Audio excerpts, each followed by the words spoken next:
तो अभी ईद निकल के गया और ईद पर कुछ माहौल दिवाली जैसा हो गया। पर दिवाली हम तो फिर सेकुलरिज्म की बात करते रह गए क्योंकि ईद दिवाली एक, पर कोई और ही है जो जिसने ईद पर दिवाली बना दी। बात हो रही है इजराइल और पैलेस्टीन की, तो जानते हैं पूरा मैटर क्या है। बने रहिए हमारे साथ, आप देख रहे हैं वेब प्रवाणी।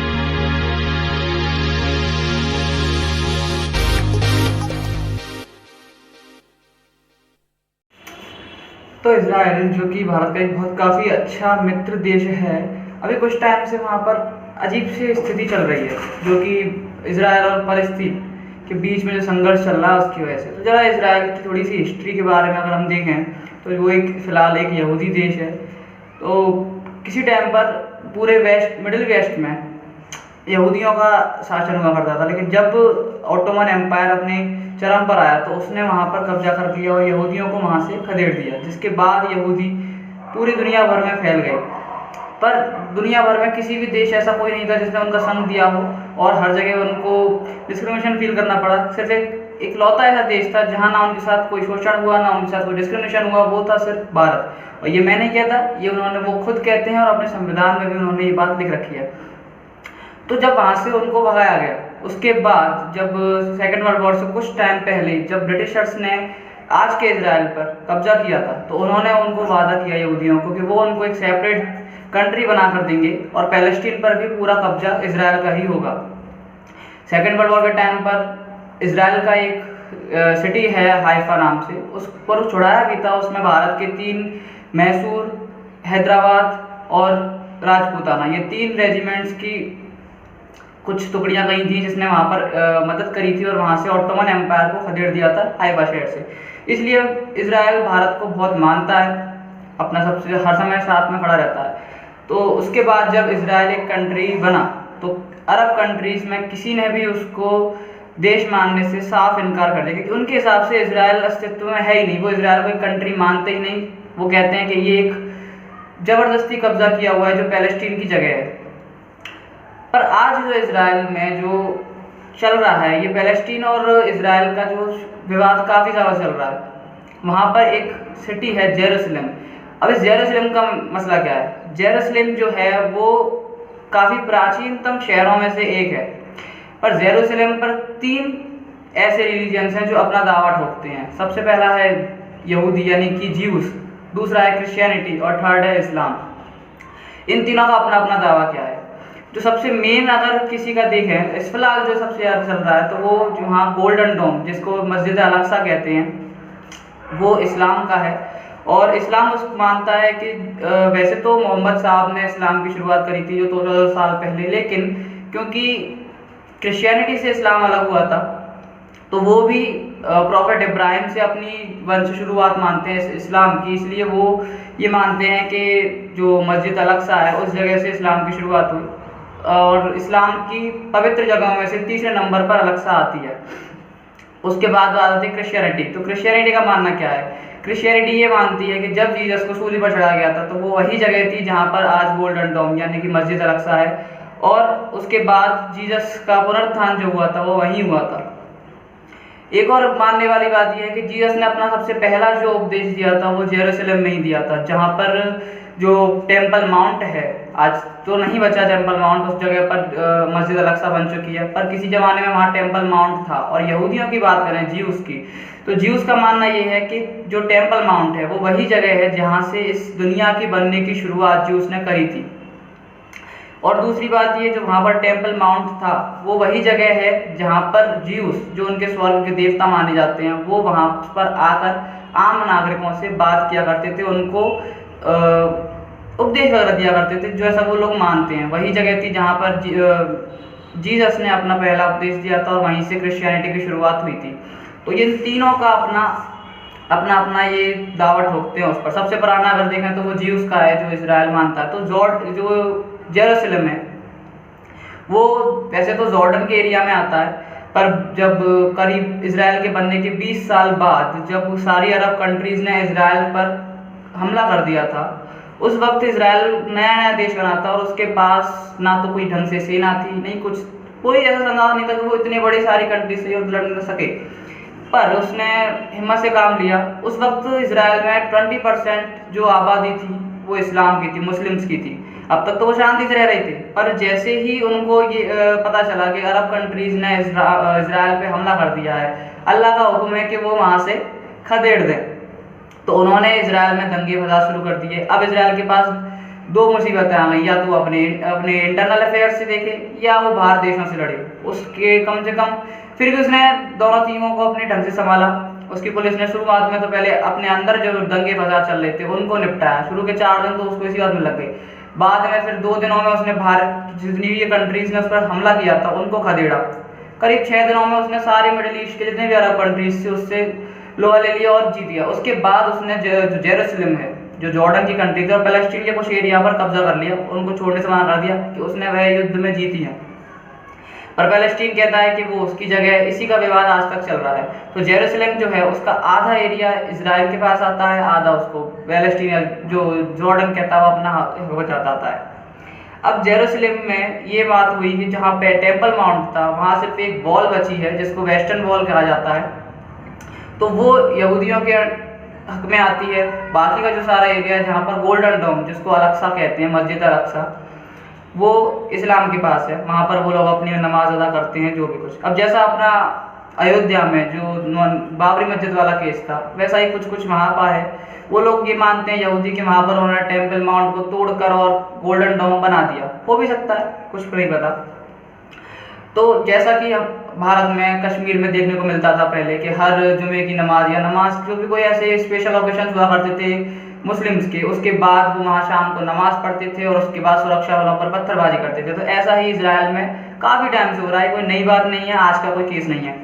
पर अभी यही हुआ, जब नमाज अदा करी तो उन लोगों ने सुरक्षा वालों पर पत्थरबाजी शुरू कर दी। पर ये भारत तो है नहीं कि सरकार कुछ ना एक्शन ले और सुरक्षा वाला अपने पत्थरबाजी सहन करते रहे, वहाँ डायरेक्ट शूट के ऑर्डर मिल जाते हैं। तो वही काम हुआ, जब उन्होंने पत्थरबाजी शुरू कर दी तो वहाँ से इसराइल ने अपनी सेना लगा दी और उन्होंने गोलीबारी शुरू कर दी उन पर। तो वो वहाँ से भागकर सीधे मस्जिद में घुस गए। और ऐसे कई फुटेज मिलते हैं जहाँ मस्जिद में पहले से ही बहुत सारे पत्थर इकट्ठे करके रख रखे थे पत्थरबाजी के लिए। छोटे छोटे बच्चों को, औरतों को, सब पत्थरबाजी में लगा रखे थे। पर जब उनको लगा कि स्थिति हालत हाथ से निकलती जा रही है तो वो मस्जिद में घुस गए, जहाँ फिर इजराइल की सुरक्षा फोर्स भी वहाँ घुस गई, वहाँ पे गोलीबारी भी, उनको अरेस्ट कर लिया। ये बात देखकर जो पूरा मुस्लिम कम्युनिटी है पूरी दुनिया की, वो थोड़ा ना उसने नेगेटिव रिएक्शन दिया। वो कहते हैं कि भाई अब आपने उन लोगों को मस्जिद में घुस के मारा। पर सीधी सी बात है, इसराइल को अपनी सॉवरेनिटी पर देखना है, वो ये देखेगा कि उसके इंटरनल अफेयर्स क्या है। पर बात यह है कि जो मुसलमान है, जो इस्लाम है, वो किसी कंट्री के बाउंड्रीज को नहीं मानता। उसके लिए एक उम्मा यानी कि जो खलीफा का राज होता है, वो ये मानते हैं कि इस दुनिया में जितने भी मुसलमान हैं वो सब एक हैं। तो कहीं भी अगर किसी मुसलमान पर कोई भी दिक्कत आती है तो सारे मुसलमान उसके लिए खड़े कर एक साथ बोलते हैं। तो वही बात हुई, सारी मुस्लिम कंट्रीज ने इस पर विरोध जताना शुरू कर दिया, जिसका शुरुआत सबसे पहले टर्की ने करा, जो किसी जमाने में ऑटोमन एम्पायर का जो कहते हैं कि टर्की का ऑटोमन एम्पायर था, यानी कि वो खलीफा था। जो खलीफा जो इस्लाम में सबसे ऊपर जो सुपीरियर होता है वही, तो वो आज भी यही मानता है टर्की कि वही खलीफा है आज भी, और वो इस्लाम को लीडरशिप करता है। तो टर्की ने सारे कंट्रीज़ को जोड़ना शुरू कर दिया। फिलहाल इस वक्त इसराइल के जो विपक्ष में खड़े हैं उसमें सऊदी अरेबिया है, पाकिस्तान है, ईरान है, टर्की है, ये 4 देश खुलकर इसराइल के विपक्ष में खड़े हैं। और अमेरिका जो कि इसराइल के पक्ष में खड़ा है खुलकर। बाकी का काफ़ी कंट्रीज़ हैं जो इसराइल के पक्ष में खड़े हैं, पर वो बैक एंड में हैं, वो सामने नहीं आ रहे। तो उस दिन हुआ क्या, मस्जिद अल-अक्सा में जब सुरक्षा वालों ने उन पर हमला कर दिया और वहाँ से अरेस्ट कर लिया, तो उसके बाद जो हमास एक आतंकवादी संगठन है पैलेस्टीन का, उसने इस बात का विरोध किया काफ़ी मुस्लिम कंट्रीज़ में, और सोशल मीडिया पर बहुत कुछ उठने लग गया। कुछ दिन पहले, ईद से 2-4 दिन पहले, जो हमास ने रॉकेट दाग दिए इसराइल के ऊपर। करीब 1700 रॉकेट जो कि ऑफिशियल रिपोर्ट बताते हैं वो इसराइल के ऊपर दागे गए। लेकिन इसराइल के पास अपना एक आयरन डोम है जो कि एक एंटी मिसाइल सिस्टम है, दुनिया का सबसे उन्नत सिस्टम उसको मानते हैं। उसकी वजह से वो मोस्टली जो मिसाइल्स थे वो इसराइल के अंदर नहीं आ पाए, जिसकी वजह से बच गया, नहीं तो शायद कुछ अलग ही स्थिति होती, जिसमें 6 लोग मारे गए उन रॉकेट्स के हमले में से, जिसमें से एक भारत की नर्स भी थी। तो रात भर इसराइल ने उस स्थिति को काबू में किया और सुबह होते ही उसने फ़लस्तीन के जो हमास थे उसके हेडक्वार्टर्स पर, उसके जितनी भी जगह थी जहाँ से उसने रॉकेट दागे थे, जो कि गाज़ा की पट्टी थी वहाँ से था, उस पर हमला कर दिया और उस पर उसने मिसाइल दागने शुरू कर दिए, जिसमें उसके सारे कई बहुमंजिला इमारतें थी, कई स्काईस्क्रैपर्स थे, और जहाँ से उसके जितने भी एक ना ठिकाने थे हमास के, सब उसने तबाह कर दिए। अब मानवाधिकार वाली बात आ गई, सारे कंट्रीज कहने लगे कि इजराइल ने कानून का उल्लंघन किया है। अभी पाकिस्तान का एक कमेंट आता है कि इजराइल ने जो विश्व कानून है उसका उल्लंघन किया, पर विश्व कानून की बात अगर पाकिस्तान के मुंह से सुना तो अच्छा नहीं लगता। खैर वो उसका अपना है। जो हमारे कश्मीर में भारत में आतंकवादी बेचता रहता है दिन, वो ये बात कहे कि विश्व कानून की उल्लंघन है, तो ये उसके पछती नहीं कुछ बात। टर्की भी उसके विपक्ष में खड़ा है। ये सब लोग यूनाइटेड नेशंस पहुंच चुके हैं। यूनाइटेड नेशंस कहते हैं कि शायद अगर ऐसा ही चलता रहा तो ये फिर से कहीं वर्ल्ड वॉर वाली स्थिति ना आ जाए, पर ऐसा कोई बात नहीं है। इजराइल अब पीछे से हटने से मना कर रहा है। अभी हमास ने सीज फायर के भी कहा था इजराइल से, पर इजराइल ने साफ मना कर दिया कि उसका सीज फायर का कोई भी इरादा नहीं है। इस बात पर भारत को क्या समझना चाहिए? अब भारत की बात करें तो भारत इजराइल से काफ़ी दूर है। भारत कहने को तो निष्पक्षता दिखा रहा है कि वो किसी के पक्ष में नहीं है, उसको केवल हिंसा के विपक्ष में है भारत। वो ये नहीं कहता कि ना इजराइल के साथ है ना वो पैलेस्टीन के साथ है। पर भारत के में देखो तो दो हिस्से हो चुके हैं भारत के। एक पक्ष जो है वो कहता है कि वो पैलेस्टीन के साथ है, एक पक्ष कहता है कि वो इजराइल के साथ है। पर पैलेस्टीन के पक्ष में बोलने वाले कौन लोग हैं? उसमें से मोस्टली आपको वही लोग मिलेंगे। तो उनको कश्मीर में जो कश्मीरी हिंदू, जो कश्मीरी पंडितों को वहाँ से भगाया गया था, उस वक्त उन्होंने कोई एक्शन नहीं लिया। ऐसा लगा जैसे कि बिल्कुल मुंह सिल गए हम लोगों के, कोई एक कमेंट तक नहीं आया उनको वो कुछ नया नहीं आता। बंगाल में अभी हाल फिलहाल में हिंसा हुई है, वो उनको एक फेक वीडियोस, फेक न्यूज़, सब कुछ उन्होंने फेक कर दिया और कुछ नहीं बोला। जो गुजरात में दंगे हुए थे उसको भी उन्होंने कुछ नहीं, कोई नहीं। वही लोग जो अयोध्या में राम मंदिर बनाने पर ये कहते हैं कि इससे अच्छा तो यहाँ कोई हॉस्पिटल बना दिया जाए, स्कूल बना दिया, मंदिर की क्या जरूरत है? वो आज लोग मस्जिद अल-अक्सा के लिए हल्ला मचा रहे हैं कि क्यों नहीं उस मस्जिद अल-अक्सा की जगह कोई हॉस्पिटल या कोई स्कूल बना दिया जाए। पर वही बात है, जो अपने लिए नहीं देखते दूसरों के लिए बोलते हैं।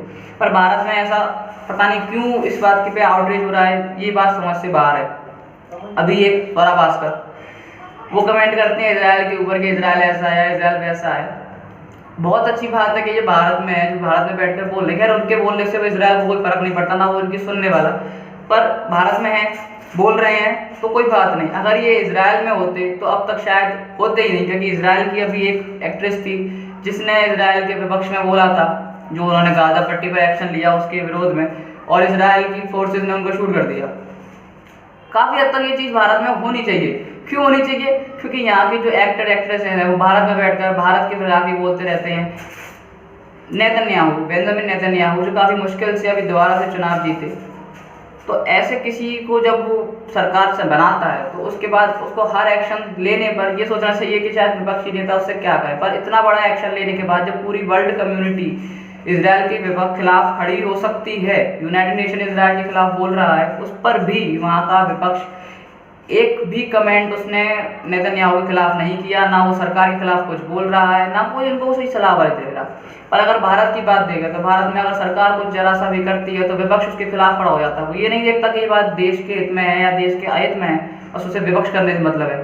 भारत तो ऐसा है जो सर्जिकल स्ट्राइक तक का सबूत मांग लेता है। इनको अपनी आर्मी पर भरोसा नहीं, सिर्फ विपक्ष करने से मतलब है। तो अगर इस सब चीज़ों में देखा जाए तो फिलहाल तो ये सारा मैटर यूनाइटेड नेशन हैंडल करेंगे, जो भी कुछ होगा पता चले। पर यहाँ भारत को सीखने वाली बात क्या है?